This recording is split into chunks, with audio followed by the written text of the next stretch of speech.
You've just entered Filbert's Forum, where we peel the onion back and take a lighter look at the workplace. What are you going to take away as your best memory from playing basketball at Boston College? Probably just like Will the tears that I saved for years take hold? These streets that once were paved in gold are letting memories go. going out to eat. I want to get to Ashley. She's been sitting here and she's got some really good things to chat with us about. Ashley, thank you very much for joining us. Ashley is a member of AIM through our recent merger with our Florida previous business, EAF.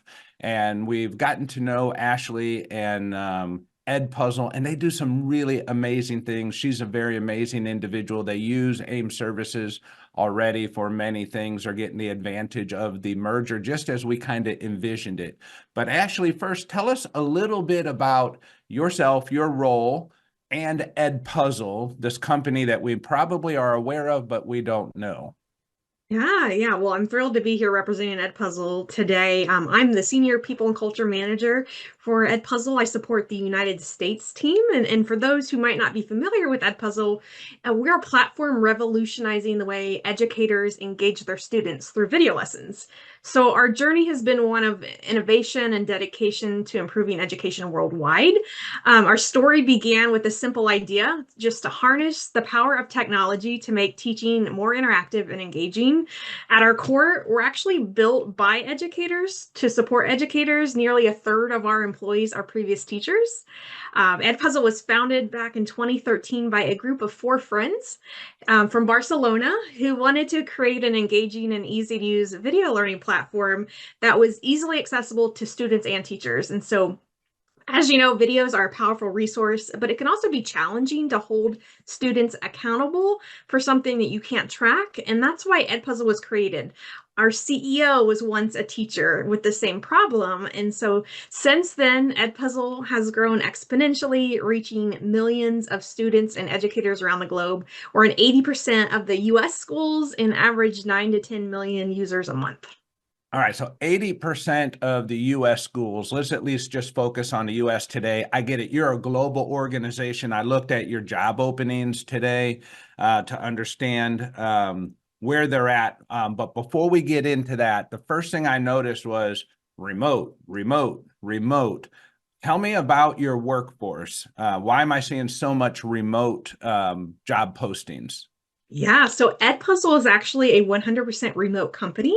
We do have an office in Barcelona, Spain, where individuals over there can go to the office and work from it should they choose. And we have an office in San Francisco, California. But here in the US, we're all fully remote in 4 different time zones throughout the country. All right. So for our listeners, this is the first person we've had on the program that has a fully remote work staff. All of 250 employees around the world are remote. That brings up a lot of questions. I'm inviting our listeners to join the chat and ask questions. Let me ask you, the first question is, tell me about your culture. Everyone's remote. I assume the culture is going to be what? How would you describe it? Great question. So culture is very important for us here at Edpuzzle, and being remote, it's important that we take initiative to be getting together on a regular basis. So every month we have an employee activity to just hop on, have fun with each other, connect, catch up, because you don't always get to see people outside of your department. And so it's nice to see other faces that you don't get to chat with on a regular basis. And in addition to that, we make sure we're having regular team meetings and one-on-ones. Those are crucial to our culture as well. Just staying in tune with our employees and what they're going through and what they're experiencing. So as we're talking about remote and culture, Nick, can you pull up the graph I'm seeing, or maybe you're showing that? This is from our survey question that we just asked.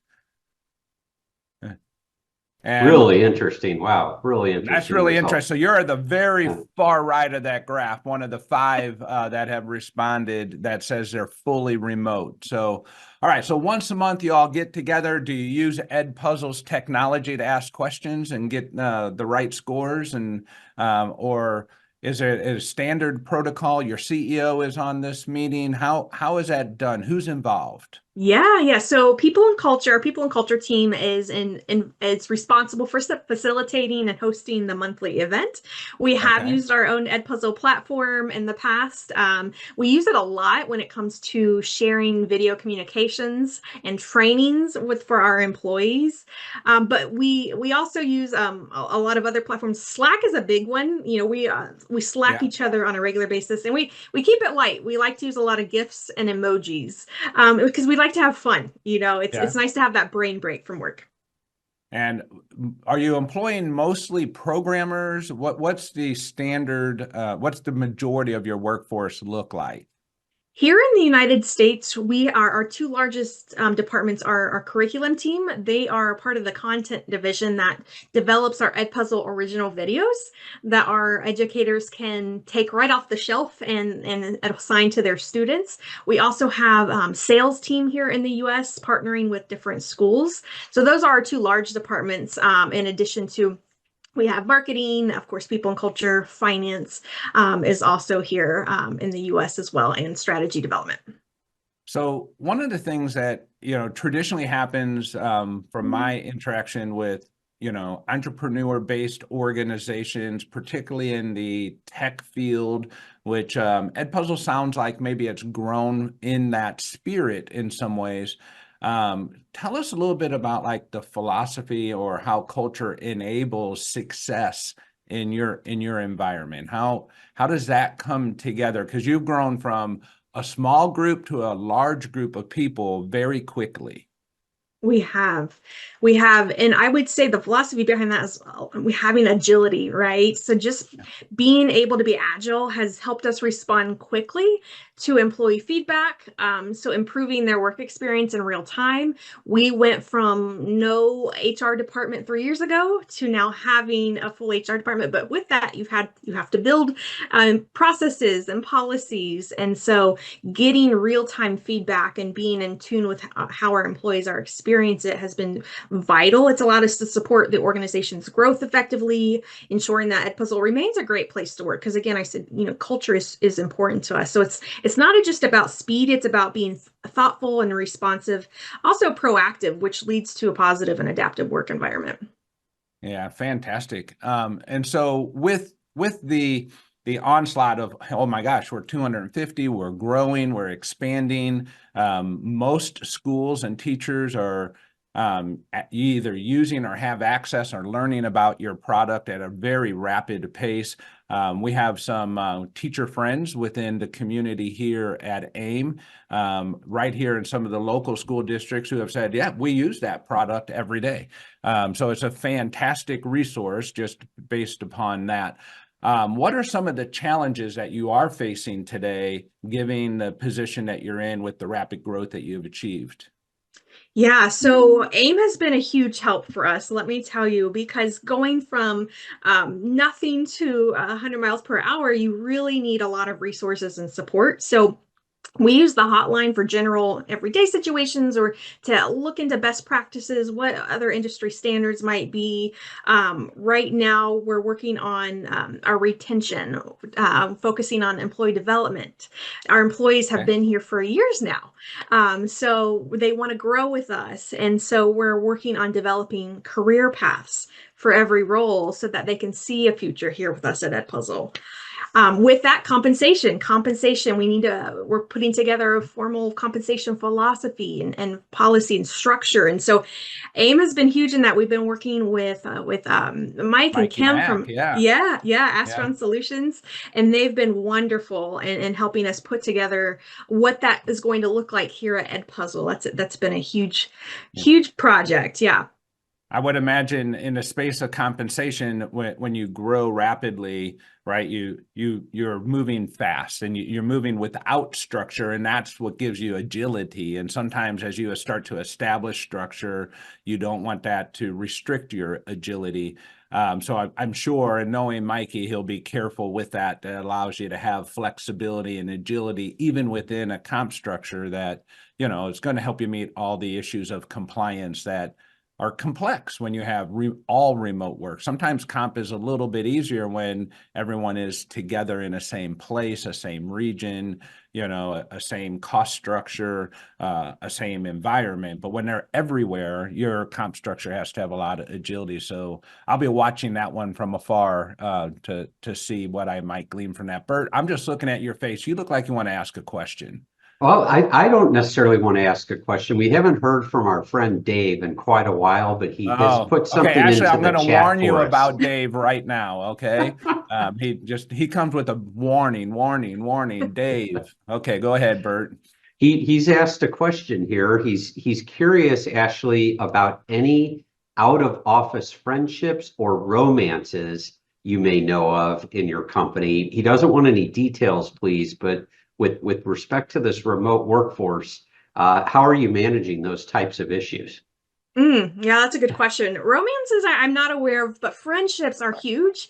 We have different Slack channels for specific regions or states that because employees like to get together. That's what's really cool about Edpuzzle. If sales is traveling to one area, and another team knows about it, they want to get together. They want to meet for the first time in person. So friendships are huge, and it's really cool to see people connecting, outside of our events on their own to get together and just meet each other and just continue to build up our culture. Yeah. Ashley, do you have any scheduled purposeful meetings where you bring people together in person? Is there ever an effort that's done where we need to bring the team together to work in person together? We have at times in the past brought specific teams together to strategize, to also connect and understand each other a little bit better, working styles, because being remote, some things can get lost. It's not the same as being in person. And so coming together in person, you really get to learn who each other are and their personalities come through. And it just really helps to strengthen the work relationship. So yes, we have done that in the past. All right. Now tell me how does your company tolerate, handle, policy this issue, right? Because one thing that really frustrates me, and I would not do well in a complete remote workforce. It's just, if I was alone, I would go insane. I need to drive other people crazy anyway. But how do you all handle on camera? Is it required that my camera is on, or can everyone have their camera off? Good question. So initially, it was kind of here and there when I started a few years back. But as we grew, it's become part of the culture that our cameras are on. You don't have to have your camera on, or if you have to turn it off during the meeting for some reason, that's totally acceptable. But everybody's always on. We like to see each other. That helps us connect. That helps us to be more personable. It just enhances the experience if you can see each other. Yeah. Dave is, just so you know, Dave really is a good guy, although I give you a blinking warning sign when we're going to read any of his questions. He wanted to communicate that he's really asking that question. And I know Dave is a roundtable participant as well, because I think he's really he knows that retention is key when we know we have friends at work. And so I think not the romance side, but the friendship side of this question was really targeted towards that. And Dave, I'm so glad you've learned that. It has only taken us about 10 years to get Dave to understand the importance of friendships at work as it relates to retention. As Dave's preparing for retirement, he's finally got it. All right. Okay, so let's see. Last question here, Ashley. When you're recruiting and you're doing remotely, all your interviews are remote. Tell us a little bit about recruiting with 100% remote workforce. Yeah, so recruiting remotely, you get a wide range of candidates coming through, which has been great for us. And we make it an effort to really explain what our culture looks like here, really explain the role, give the candidate the opportunity to ask thorough questions, because being remote, it is a lot different. And so it's important that they understand the difference between in-person and remote. And we give them a little glance into the position as part of our interview process. We go through an exercise that they can see what a day in the life would look like in the role, and kind of go through some tasks, and we can see how they work, and how they how their critical thinking skills are, and what they would add to our company. So it's a really thorough process to be able to understand. Yeah, fantastic. All right, last question. So our friend, crystal ball reader Burt Garland, had said, hey, California is looking at this disconnecting legislation. Assuming that was to take shape, how would your organization respond to that? Would that be a positive or a negative for Edpuzzle and the way that you all work today? I think it'd be completely positive and almost in line with what we currently do. Our leaders are really easy to. They're able to let their employees disconnect because they disconnect. So for example, my team, I tell them, if I'm out, you have my personal cell phone if it's an emergency. I'm not going to log into Slack, and because then you'll get sucked in. Or I tell my employees, if I send you a message and it's after hours for you, don't worry about responding that night. Like, it's just because I'm on, I don't expect you to be on. And so our managers really kind of follow that philosophy, so that it would be a total positive for us, and it would be in line with what we do. So a little bit how I try to practice here at AIM. I'm not working in the off hours expecting, if I'm working, I'm not expecting my employees to be doing that. I want them to have that good mental break from that standpoint. Now, Burt, on the other end, this guy is a machine. He would outwork AI. He's working 24/7, even when he's in California, Arizona, New York. It doesn't matter where he's at. Supreme Court rulings, he's doing it all 24/7. He's just 24/7. Yeah, that's right. I was going to say the right to disconnect. That is not how my firm operates. I know it is not. That's fantastic. Ashley, it has been wonderful to get to know you, and thank you for taking time and sharing some of the story of Edpuzzle. It's a great product. I'm happy to know our local teachers are using it, and that it's making an influence around the world. And I really like learning about the things that you're doing. Maybe you'll come back and give us an update following your compensation structure planning, and just tell us, what kind of changes you had to face and go through with that, because a lot of people are looking at comp, how to design comp in a more formal way, given the complexities of legislation and transparency and the risk associated with it. So maybe you can come back and give us some insight on that as well. Thank you once again for tuning in to This Week at Work. If you enjoy the show, please share it with your colleagues. Forward our invites. Share the link, aimea.org/This Week at Work, or follow or subscribe wherever you get your news and entertainment, like LinkedIn, YouTube, Spotify, Apple Podcasts. We're everywhere you are. And you can be part of the show. Send your questions and comments anytime to info@thisweek.work. We'll see you next week, 7:30 a.m. Central Time, when we discuss what's happening this week at work.